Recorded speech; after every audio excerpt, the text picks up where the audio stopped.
think I'm live. Hello, everybody. I hope that you are all doing well today.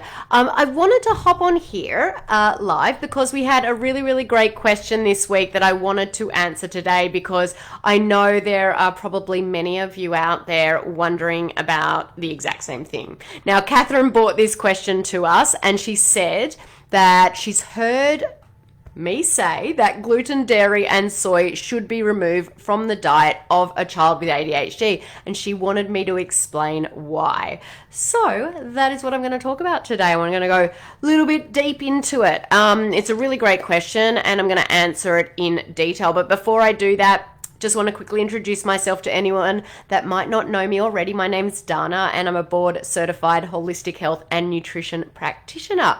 Now, I would love to hear from those of you who are tuning in, either live or replay. Can you let me know in the comments whether you're listening by either live or replay? Just go hashtag live or hashtag replay. I can't see. It's very hard to see on this platform who's actually tuning in, but I can see a number of people watching. So let's start with gluten. You probably wonder, why gluten?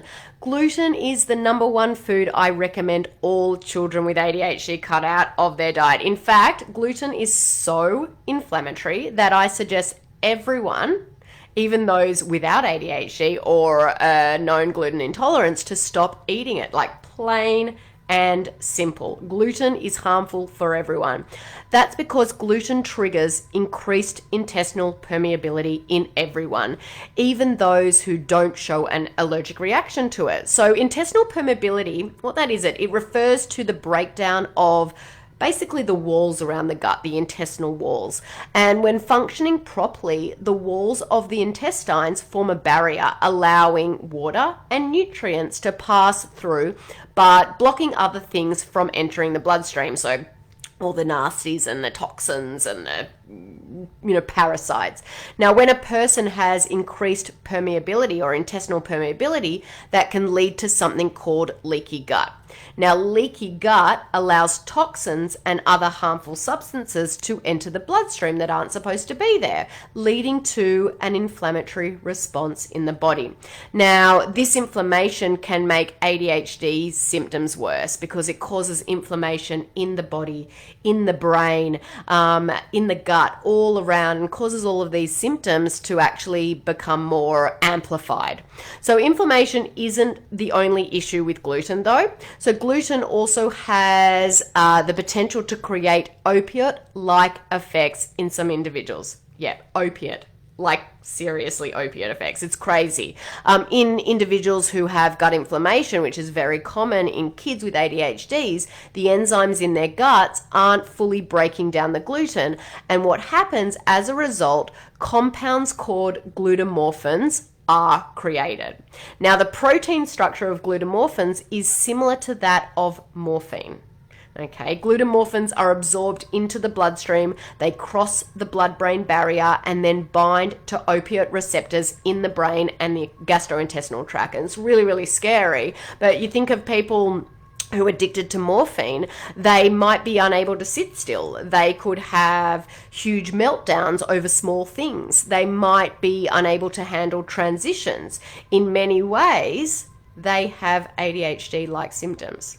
So when caregivers of children with ADHD remove gluten and thus remove the opioid glutamorphin, these opiate-like instances begin to be fewer and further in between.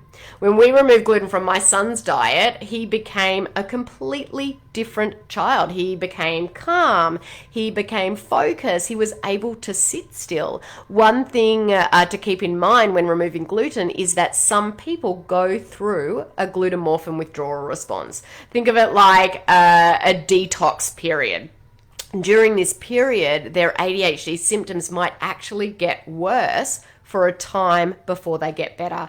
And that's because their bodies are flushing out the gluten. So, if you don't see a response straight away, or if they get worse before they get better, don't give up. Don't give up. Another thing to keep in mind is that it can take 3 to even 6 months for gluten to stop reacting in the body. So don't give up if you don't see results immediately. Sometimes it can take a few months before the body can fully reduce that inflammation caused by the gluten. Okay, that was a lot. Hopefully you got it. Let me know in the questions, in the comments if you've got any questions. Kaylee, I can see you're tuning in live. Thanks for tagging your friend. It actually doesn't look like she's in the Facebook group, so she might not be able to see this. So maybe add her to the group and then she'll be able to see it. Now let's move on to dairy. Okay, so we've tackled gluten. I'm going to move on to dairy. So I suggest families cut out dairy for the same reason as they cut out gluten. Dairy products like gluten are inflammatory and create opioid-like responses in the brain. And the opioid-like protein in dairy is called casomorphin. So glutamorphin, casomorphin, morphine. Sounds very similar.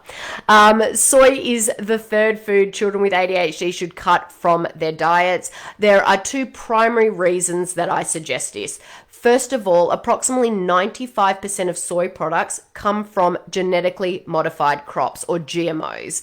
And GMOs are linked to many health problems. They damage the digestive system and kill off good bacteria in your gut. Now, because most of the soy in foods today comes from GMO plants, it's best to cut out soy out of the diet altogether. The overproduction of soy is actually also the problem. Soy is among the largest United States farmed commodities. It's heavily processed, it has a high yield, and often contains glyphosate, which is a pesticide, residue on it. Because of this and because of the mass production, it is also snuck into a variety of foods at an alarming rate. The second reason I suggest families of children with ADHD remove soy is because soy is an endocrine disruptor. Yes, tongue tie. When eaten in excess, it can have adverse effects on the balance of hormones in your body.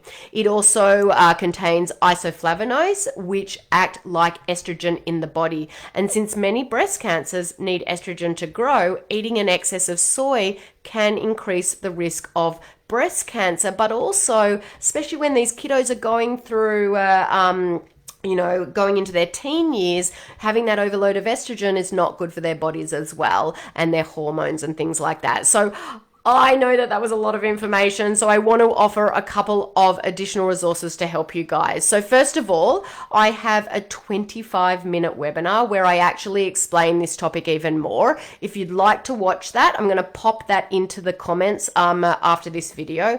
And secondly, if you feel like you need additional support with removing these foods, say you have a picky eater and you have no idea how to get them off gluten, dairy, and soy, which a lot of us felt that way when we started, then I want to offer the opportunity to book a free call with one of my expert team members, and we can help work through that with you. So I'm going to pop the link to that call into the comments as well. So guys, hopefully overall this has been helpful or not too confusing.